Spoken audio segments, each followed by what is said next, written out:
This is The Space Shot, episode 191 for November 21st, 2017. The 4-inch flight. Hey everybody, welcome to The Space Shot, your daily space history, pop culture, and news fix. I'm John Molnix.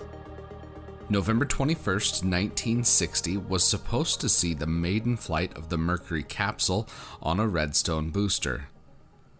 This flight was the first of many that would be used to qualify the spacecraft design through launch and re-entry. However, this flight didn't go off as planned. It didn't even end in a massive fireball or explosion as the rocket malfunctioned. For lack of a better term, it was a dud. If you've ever played Kerbal Space Program, you've probably experienced numerous types of very comical failures. Unlike Kerbal Space Program, during the space race, a failure at this time was anything but amusing. In Failure's Not an Option, Mission Control from Mercury to Apollo 13 and Beyond, Gene Kranz relates the story of this first Mercury Redstone flight. Quote, "The launch countdown progressed without any major incident.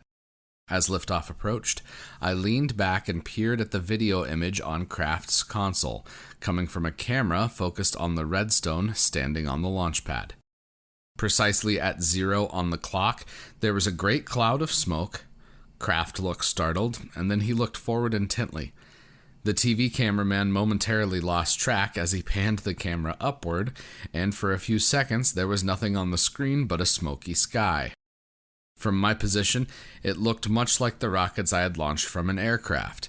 I was surprised at how quickly the Redstone had accelerated and moved out of sight. Then, after a few seconds, the camera panned down. Although smoke still obscured the launch pad, the vague outline of a Redstone was still there. Craft's face was incredulous. He stammered for a few seconds and then called out, 'Booster, what the hell happened?' Kranz continues. Quote, 'The Redstone had lifted a few inches off the launch pad, and then the engine shut down. By some miracle, the rocket had landed back on the launcher cradle. When the escape tower cut loose, unguided and spewing flame, it corkscrewed to an altitude of about 4,000 feet. As it plummeted back to Earth, loudspeakers around the facility blared out warnings to the astronauts, engineers, and VIPs in the viewing area to take cover.'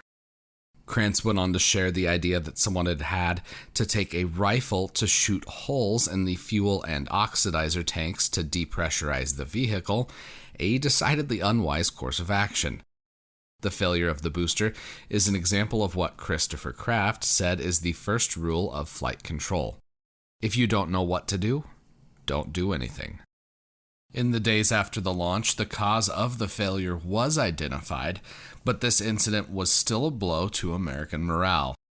There was a 2-prong plug in the tail of the rocket that had one prong slightly longer than the other, about a ½ inch. That small difference meant that the disconnection from the first prong happened about 21 milliseconds before the other. When this happened, it sent the signal for a normal engine cutoff, causing the Rocketdyne A7 engine to shut down. Once this happened, the escape tower jettisoned, a normal sequence that was to take place. In his book, Failure's Not an Option, Kranz sums up the space program succinctly. Quote, "In these early months, we were plain lucky that America understood there was no achievement without risk, and that there were no guarantees in this new business called spaceflight."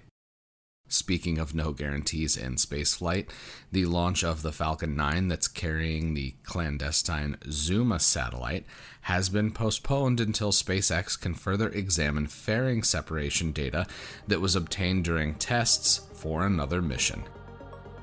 Since you're here, why don't you let me know what you think of the podcast by leaving a review on iTunes. It takes just a minute to do that, and it makes a huge difference because it helps even more people find the show. While you're there, make sure you subscribe to the podcast so you don't miss any of the daily episodes. As always, the show notes have more information on today's episode. You can hit me up on Instagram and Twitter. Find me at John Molnix. I'm always up to chat. You can also connect with me on Facebook. Just search The Space Shot or click the link in the show notes. Tomorrow, First Contact. I'm John Molnix, and I'll catch you on the flip side.